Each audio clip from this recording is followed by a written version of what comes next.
Ladies and gentlemen, welcome back to episode 60, the big 60, one of the biggest episodes in the history of sitting courtside because the NBA season is back, baby. Yes, it is. Before we get into it, let me introduce ourselves. My name is Dante. Just like the first 59 episodes, it's your boy Jerry D. I didn't even have to do that because people know who we are at this point. It's on the screens. You can follow us on our accounts. You already know. But the NBA season is back. We are filming today, Tuesday, October 22nd, NBA opening day. This episode comes out on Fridays, like always. So we're filming a few days earlier. We haven't seen any of the games yet. We're at the point where we're kind of still previewing things and kind of, getting ready for the season to start tonight. But we're excited. We have some storylines we're going to talk about, some things going into this upcoming season. And we're thrilled the NBA is back. I mean, just right now, it's a great time of the year with all sports going on. NBA, hockey, football, baseball, World Series is about to start. WNBA Finals just ended. Game 5, electric series. So many great things happening. Well, there was a lot of questionable calls the last 2 games, but we can talk about that. We can close it out with that towards the end. But for now, we're gonna talk about the NBA. Again, we have some storylines to cover. So without further ado, let's get into it. Probably the biggest storyline one of the biggest storylines going into the season, going into opening night, is Bronny James and LeBron James, his father, potentially being the first father-son duo to play in an NBA game together. That could happen tonight. So people have been speculating when will they step on the floor together? When during the regular season will it happen? Obviously, LeBron was one of the last picks in the draft. So is it going to be like, how much playing time is he going to get in general? Is he going to be on the roster to start the season? Is he be in the G League? A lot of questions people had. Too many. But again, this is October 22nd. We're filming a few days early. Reports going around, Shams and Windhorst, 2 ESPN guys who definitely have trustable, notable sources that it seems like they're pretty on top accurate here. They're saying that Bronny is going to play tonight alongside his father against the Minnesota Timberwolves on opening night.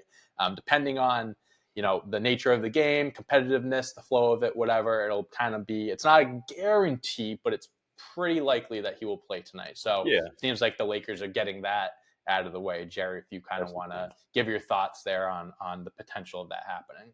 Yeah, absolutely. I mean, first of all, we just both could agree on that. It's going to be monumental because we've never seen it happen in the NBA because, the longevity of the lifespan of most careers is probably around 3 to 5 years or so if you're lucky. Like if you're really good, obviously you break those borders and you go a little further beyond. But this is awesome, man. I think it's great.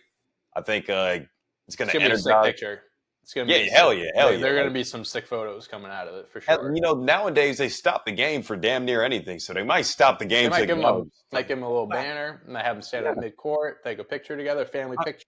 And I mean, looking at it now, like the game is tonight, October 22nd. Here, obviously we're recording, so I mean, hey, it's a home Laker game.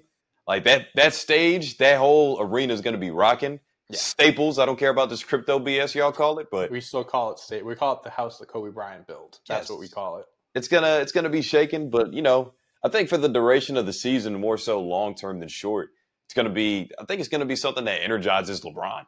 Because like all last season thinking that wow, like we probably only got 2 years left out of LeBron. Maybe he's gone by 2025, 2026. I was in the camp of he's going to retire the year after Bronny's rookie season. I think the last 2 years, I think that's kind of where my mind was set on when he's going to retire. I'm just thinking every single game last year, he's checking his phone, looking at USC games, and oh wow, Bronny did this before the. He was what was that tweet? He was watching. Goes, I'm watching Bronny right. I'm watching League Pass, and Bronny is better than some of these cats. Yeah.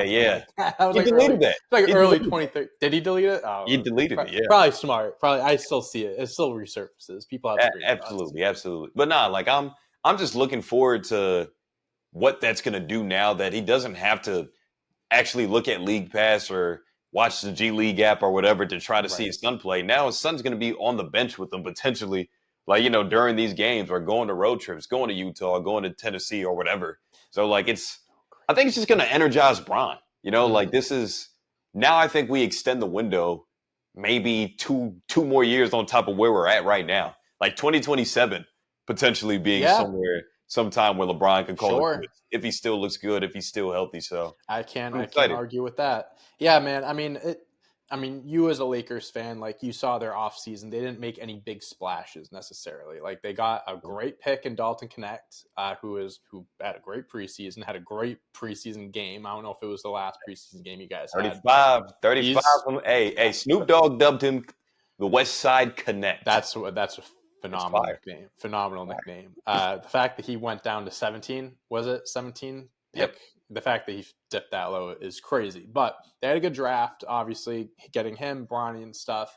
It's like the season, like trade deadlines in February, they still have time to make moves if maybe. But getting Bronny is like, yeah, like would you have liked to see them go after get another star, make some moves for sure? But I mean, getting Bronny might be, I mean, for LeBron, like you said, for like his sake, could be just as good because it energizes him more. It keeps him young in a way where like now obviously he's always going to have the goal of winning a championship, right? That's no matter how old you are, how long you're playing, whatever team you're on, your goal is to win a championship. But now with his son by his side, which I still think is crazy that Bronny's going to be traveling with his dad for 9 months of the year. It's like an endless vacation. He can't have groupies. He can't be slipping off doing anything. He's going to be a parental supervision the whole time. It's fun.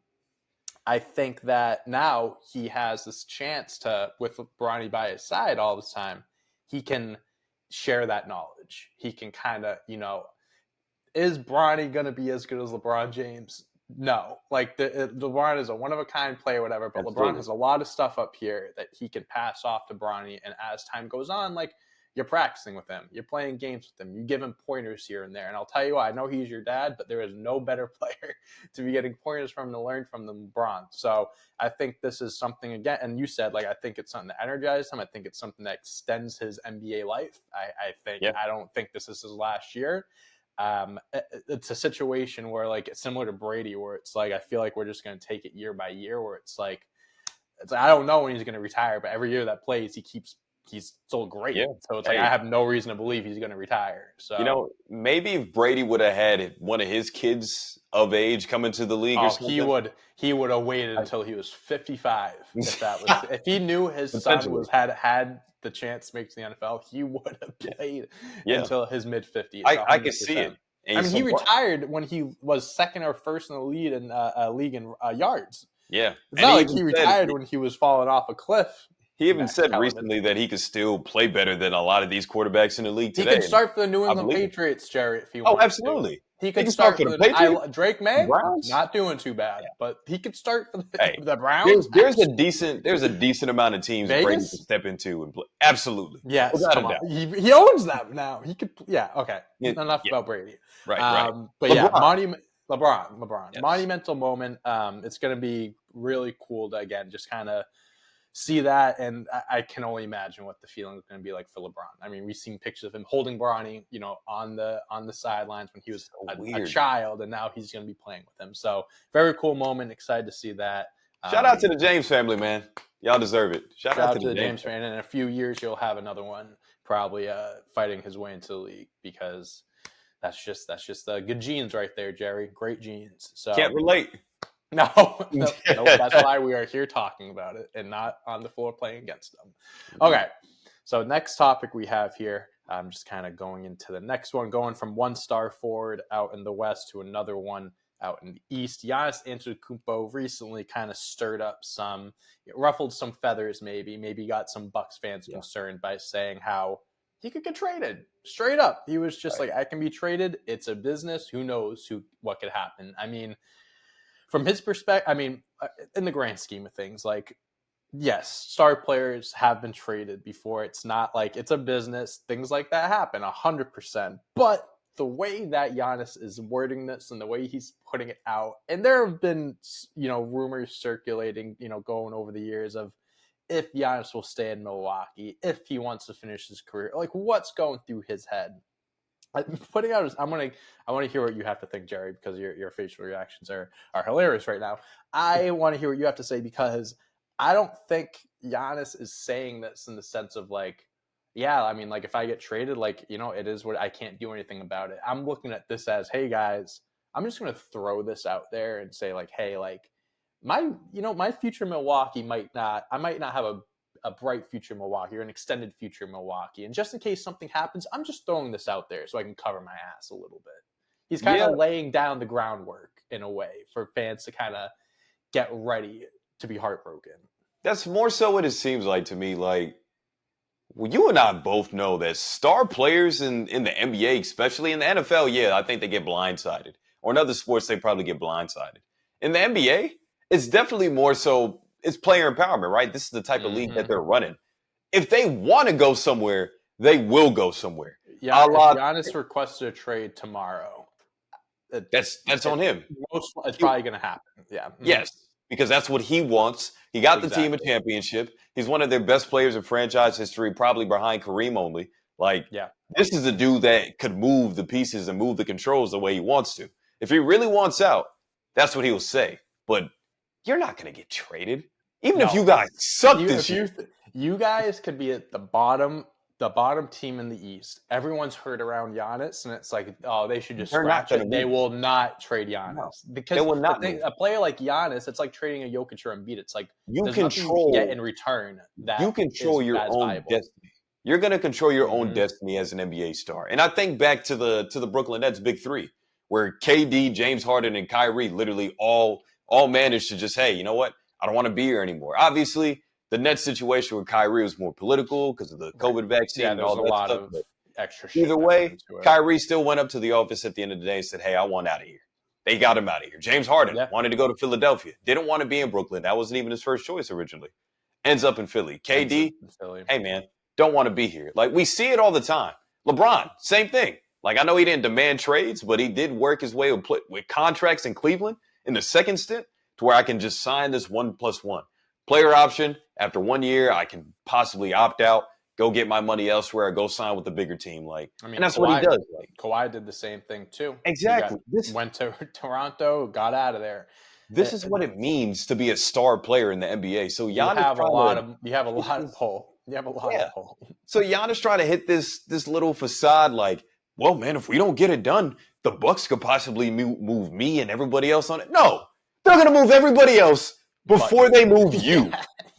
So, like, I'm calling cap, man. Like, this is the ugliest thing I think an all-star player could do because he knows damn well that even if the team sucks, I think smart management should move on, to get assets. But Milwaukee has been giving a roster spot to his brother for the last 5-6 seasons. And no offense to Thanasis, I want to make this very clear. I mean, there is a lot of guys that, he's in the league, okay? He's in the NBA. I am not.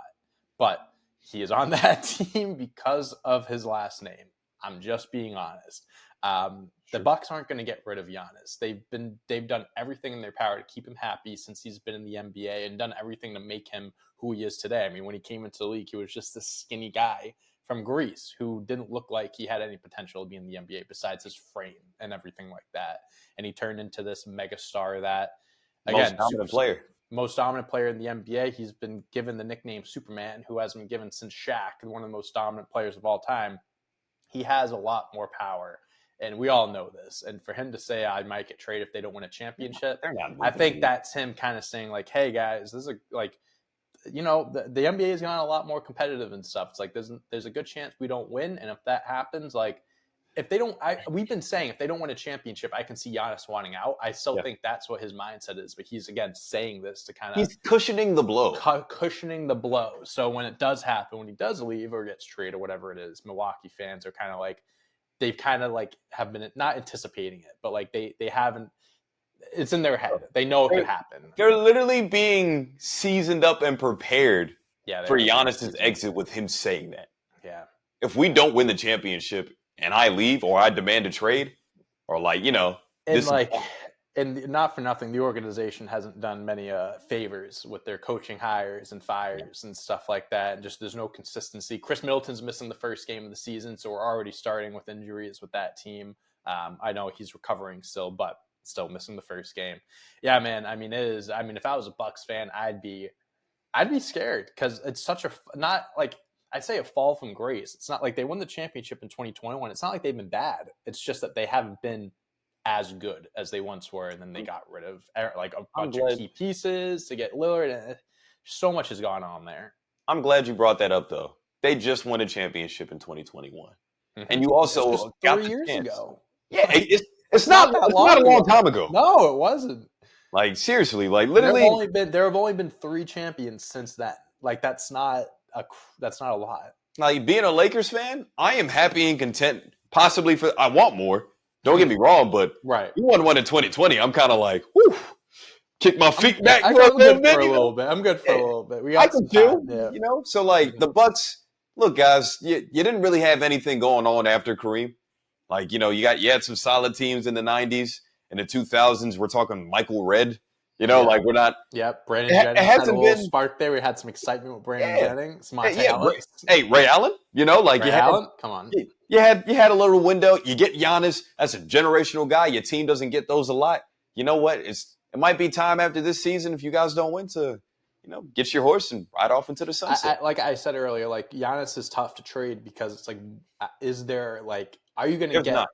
no, you're there's not. no chance that you don't get anything of value, like equal value. So if you're going to do it, like I mean, find a team. It could be like team like the Thunder, I guess. You're gonna have to get like 10 first-round pick. Like that's. I know it sounds crazy, but like trading Giannis resets that mark. I think that trade market. I believe with draft picks. I think.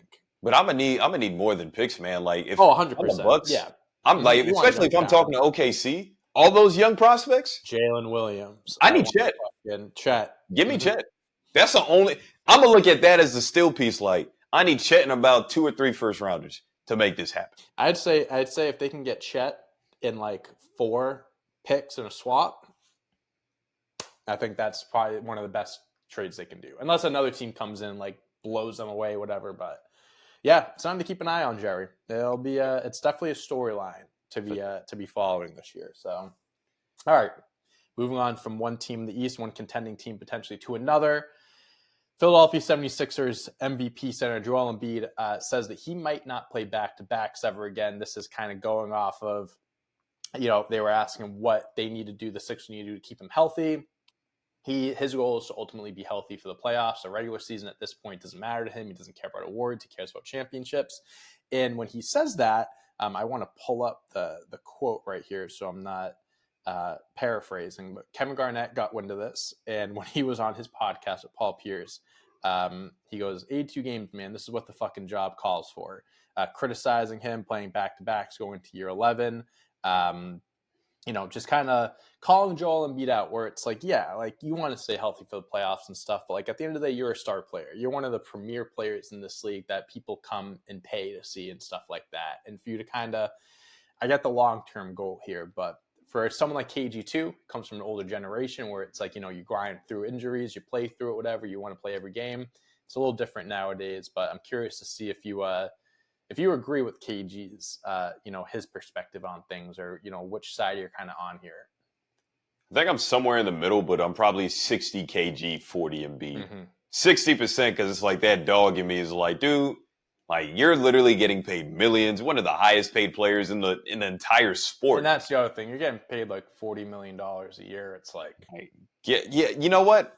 I'll shape it out like this. If you don't get out of the second round and get to at least to the Eastern Conference Finals, then what the hell did you sit out those back-to-backs for? Which, by the way, I think I overheard on like the ESPN airwaves that there's 15 back-to-backs that the Sixers will be partaking in this year. 15 missed games right there.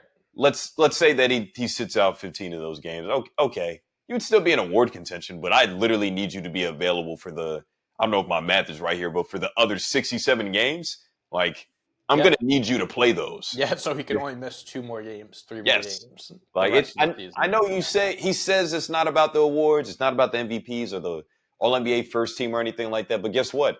Those are contingency things in your contract as well where, hey, if I do this, I get this. And not for nothing too, being on the floor with your teammates and building that chemistry is important as well. I mean, especially for a team like Philly where it's like you just got a star like Paul George. And yeah, it's like you can look at it both ways. Like, oh, now that they have Paul George, maybe they can give more time for Joel Embiid to rest because they have another star player there. Or you can say, well, you bring another star player there, and we've seen in history where sometimes pairing stars together It doesn't always work out. So it's like, if you want this to work, I'm not saying it's not going to work out, but if Yeah, you want for it sure. to, like, you need them out on the floor, Tyrese, Paul George, Joel, so they can establish their roles. So when Yeah, it comes down to the playoffs, everyone knows what they have to do. Everyone knows what their job is, their role, and you figure that out during the regular season.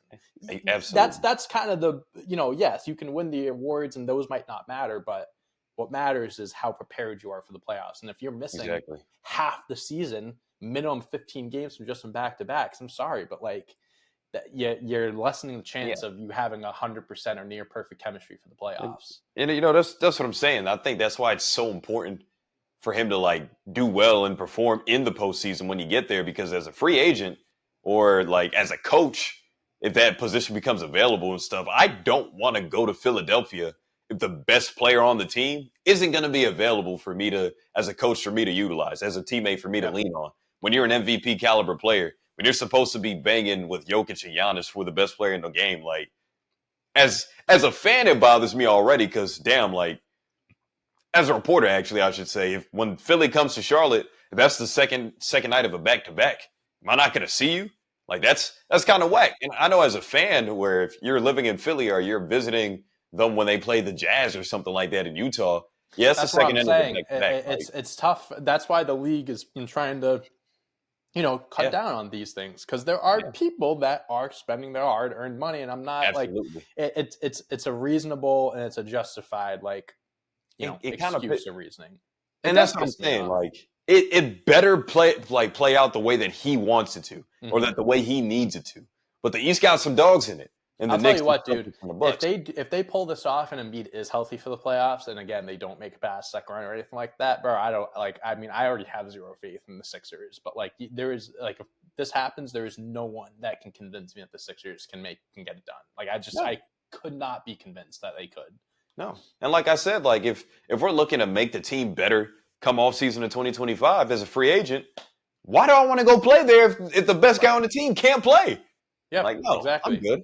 That makes me mad. And then you look at Paul George, where it's like, yeah, great signing this offseason, but he is, what, 34 years old. So, like, as time goes on, he's going to get older, and people are like, do I want to play with a 35-year-old Paul George, 36-year-old Paul George? I can't answer that question, but, No. it's lessens the chance of people wanting to go. So, That makes the big three in Philly a big 2.5 in my mind. yeah, Like, 100%. And Paul George doesn't have the greatest, history as well with injuries. So, I mean, if he goes down with injury, we'll see what happens. We'll see what good happens. luck, buddy.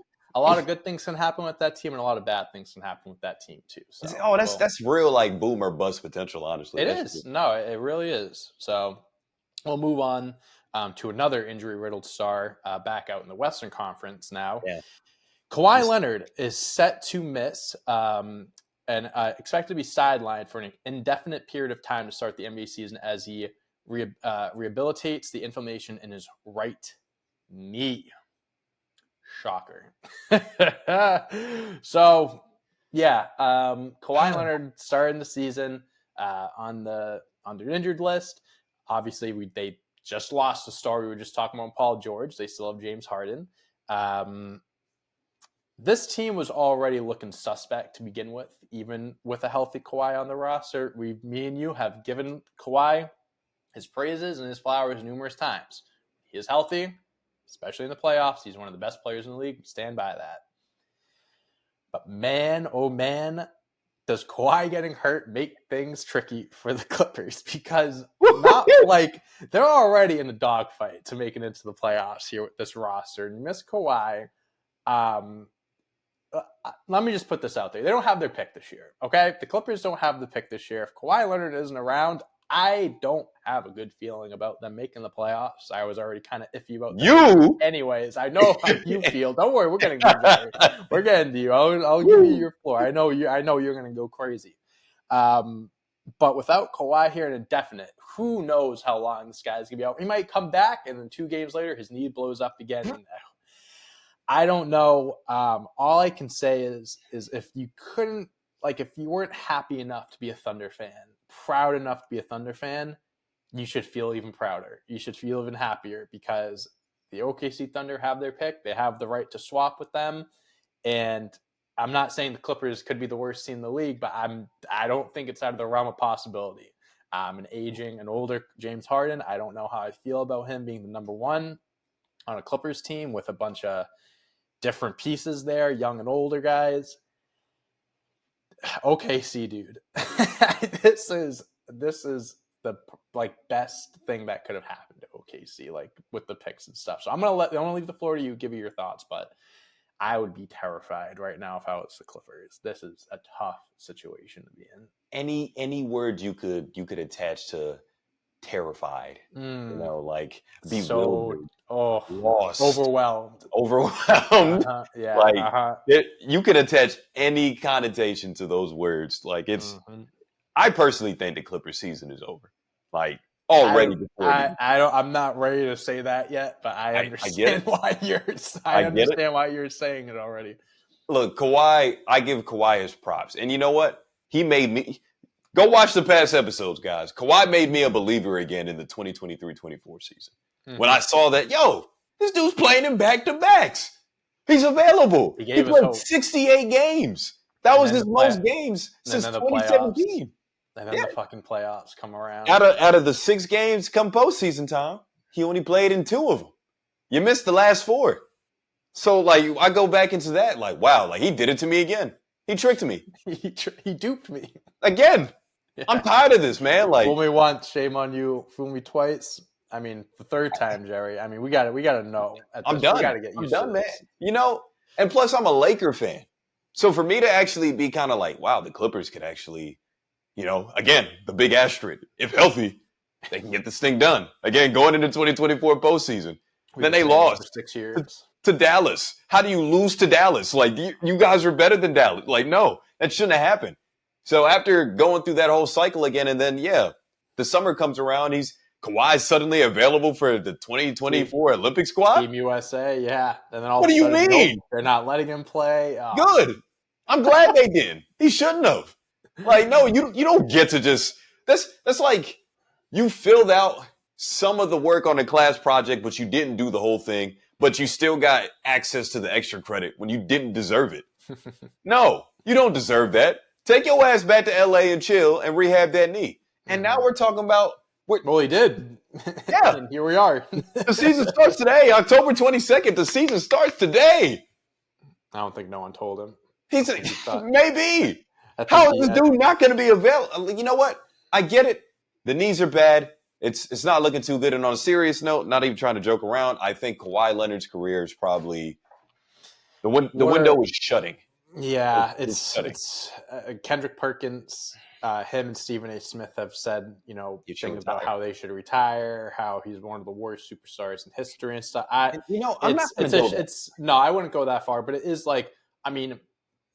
you can't deny the fact that Kawhi Leonard is, he's getting older and stuff. And it's as you get older, these injuries become more common. They get worse. And with his track record going into, what is he, 31, 32? Something like that. It's not looking good. You're exiting your prime. And I don't think he's healthy enough to even maintain a prime or extend it or anything.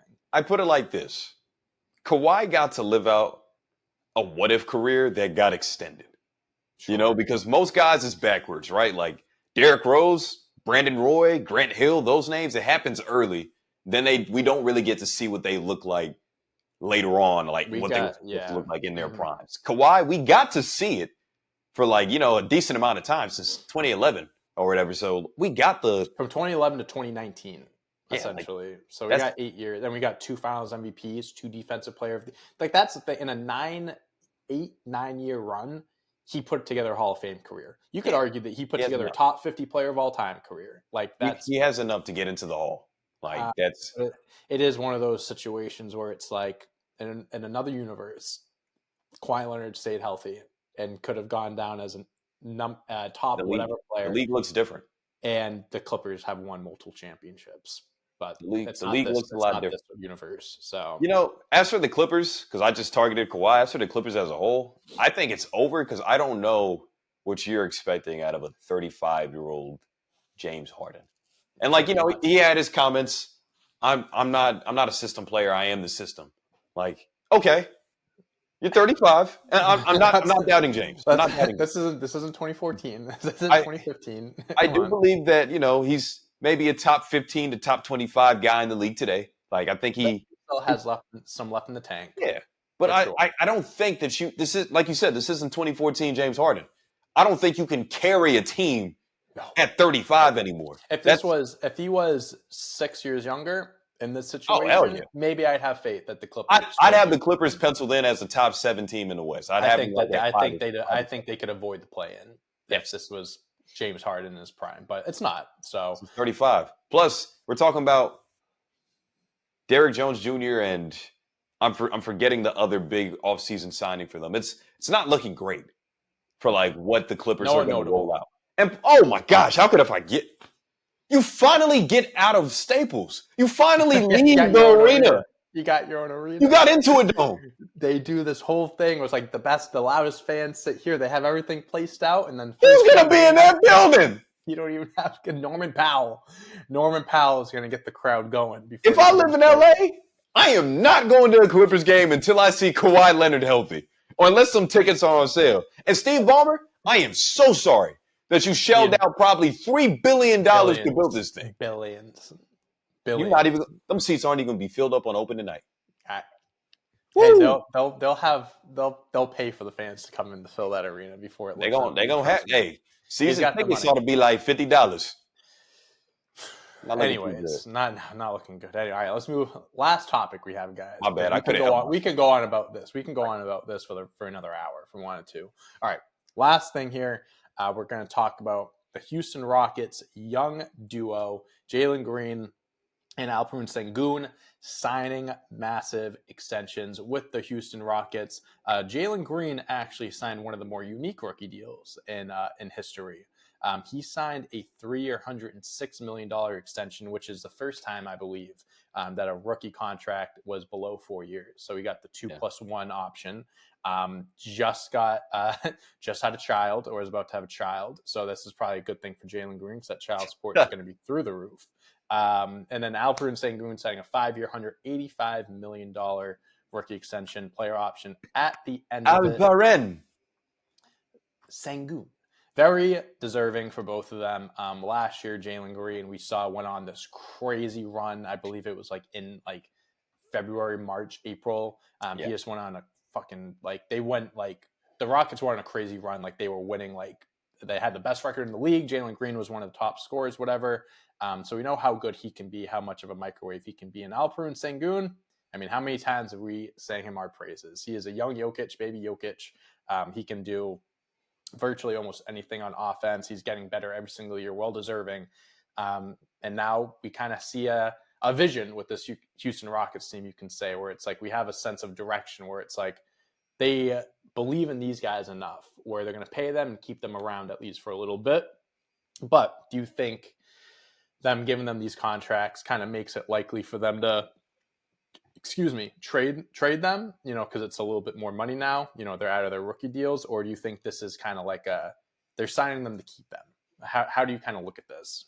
I look at Sengun as if they're signing him to keep him. I think they made up their mind where this is our franchise guy. I should have asked if there was if you had to pick one guy, they're more likely to keep than the other. I agree. I think Sengun would be my pick there. That's their franchise guy. I think they understand that, hey, as a center, this guy can do it all. And the comparisons to Sabonis or to Jokic are there to where he can be a 20-plus point scorer, 9+ rebounds, 5 to 6+ assists. The full offensive repertoire shows every night for Sengun. Mm-hmm. But Jalen Green, I think the deal is still very movable. And I don't even think they're all that sold on him. Hence them drafting guys like Cam Whitmore, or even Reed Shepherd could slide to the 2 if need be. Or they have Amen Thompson, but they could slide to the 2 if need be. Absolutely. Jalen Green, for all of his props, man, that dude could light it up. He could go out and average 30 for you this year. But as long as it's an empty 30 points, if the team's not winning, or if they kind of hit this wall in the Western Conference, which every Western Conference team does because it's the West, and that run I mentioned with Jalen Green, that was when Sengun was out as well. Yeah, so exactly. It's kind of, can he keep up that production and that consistency when Sengun is out there too? Because obviously you need both guys out there. That's the key to winning here. And it's about Jalen actually taking that, understanding what he is to the team. And if he doesn't get that, Yeah. then yeah, like I think the deal kind of explains it out to us that we can move this contract for another impact player somewhere that wants him. Right. Like when they drafted him, maybe they looked down like, you're going to be our go-to scorer. You're going to be the guy that's going to go off for us. But now you look at the roster and you have A lot 6, of 7 guys. guys that you can go to, and they're all young. So like obviously Jalen Green being more of like in Yeah. that world a veteran compared to these other guys. It's susceptible to change for sure.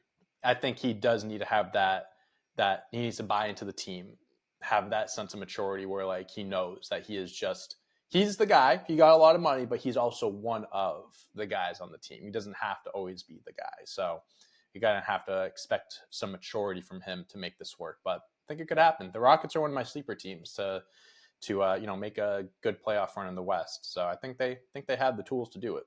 Yeah, no, absolutely. I think, with how the season ended for them last year, I know they didn't make it to the play-in or the postseason, They but were close. They made a good run.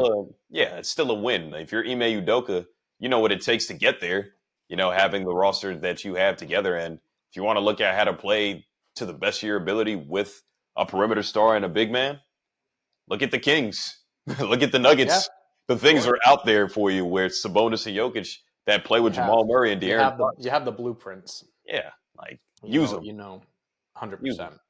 Makes So sense. yeah, that's all we got here. Some of the bigger topics, some of the bigger storylines heading into the NBA season. Again, the season starts tonight, October 22nd. This is when we're filming. This comes out on Friday, so we're not going to know, what happens with the results tonight and everything like that. But that's something we will, discuss and jump into more next week. But before we close out here, Jerry, do you want to sign off with anything? I know we talked with the WNBA finals earlier, so if you want to.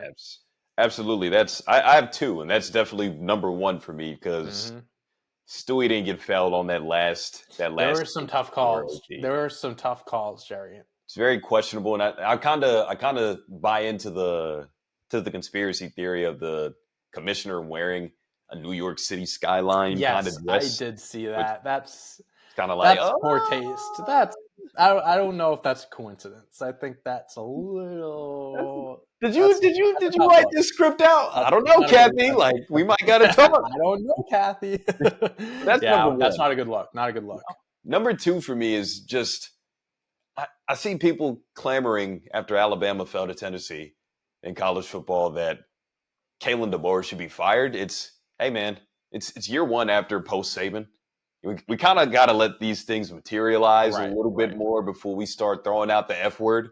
So like let's let things kind of simmer down. The expectation for me for Alabama wasn't to go undefeated or even to win a national championship 100%. Or anything like that. I still think they should make the postseason. That's something I think should happen for them, but let's not jump to conclusions quite yet here. That's all. Yeah, fair enough. I think that is that's justified. And I'll tell you what, the WNBA finals, I never. This was the first time I ever were seeing people being like, it's scripted. They're getting cheated, whatever. And I've been seeing people like, they made it. They finally made it. If we're getting rigged and stuff like that, so it's true. I mean, it was an exciting series. It got a lot of people talking. Season. And now that I think I saw a tweet about like the CBA and stuff, like they're going to renegotiate something, so players start getting more money.